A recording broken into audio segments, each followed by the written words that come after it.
এক হাদিসে রাসূল করিম সাল্লাল্লাহু আলাইহি ওয়াসাল্লাম বলেন, যে কোনো মুর্দাকে তার শেষকৃত্য সম্পন্ন করার পরে যে কোনো ধর্মাবলম্বী যে কোনোভাবে করুক, মুনকার নাকির নামক দুইজন ফেরেশতা তাকে 5টা প্রশ্ন করেন, শুনেছেন জীবনে? না 3টা প্রশ্ন করেন।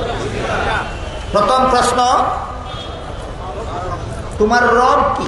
তোমার রব কে? দ্বিতীয় প্রশ্ন, তোমার ধর্ম কি? দ্বিতীয় প্রশ্ন, তোমার ধর্ম কি? যারা সত্যই দুনিয়ার জীবনে ইসলাম ধর্মের বিধান পালন করে কবর জগতে প্রবেশ করে, তারাই শুধু বলতে পারে আমার ধর্ম ইসলাম। স্মরণ রাখুন, বাকি 3 প্রশ্নের ব্যাখ্যা করার সময় সুযোগ আমার হাতে নাই। শুধু দ্বিতীয় প্রশ্ন সম্পর্কে একটু কথা বলি। 2 নম্বর প্রশ্ন করা হবে কবরে প্রতিটি মুর্দাকে, তোমার ধর্ম কি?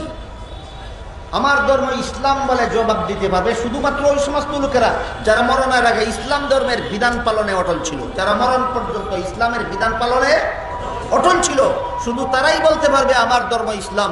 তারাই কবরের আযাব থেকে রক্ষা পাবে, তারাই জাহান্নামের আযাব থেকে রক্ষা পাবে। সুতরাং এটা যদি আপনাদের বিশ্বাস হয়, মুহাম্মদুর রাসূলুল্লাহ বলেছেন কবরে 2 নম্বর প্রশ্নের জবাব দিতে হবে, আমার ধর্ম ইসলাম বলতে হবে, আর বলতে হইলে দুনিয়ার জীবনে ইসলামের বিধান পালন করে চলতে হবে। এই কথা যদি বিশ্বাস হয়, তাহলে আমি আপনাদের জিজ্ঞাসা করতে চাই, মুনকার নাকির ফেরেশতা যখন 2 নম্বর প্রশ্ন করে জিজ্ঞেস করবে আমাদেরকে তোমার ধর্ম কি, তখন যদি কেউ জবাব দেয় আমি ধর্মের পক্ষেও ছিলাম না, ধর্মের বিপক্ষেও ছিলাম না, আমি ধর্মের পক্ষেও নাই বিভক্তেও নাই, তাহলে মুনকার নাকিরে কি বলবে? সামালিশ বলবে কিনা? তুই যখন ধর্মের বিভক্তেও নাই ধর্মের পক্ষেও নাই, তাইলে সামালিশ বুঝে নিবে আজকে কবরের আযাব কাকে বলে। আমরা ধর্মের পক্ষেও থাকবো না বিপক্ষেও থাকবো না,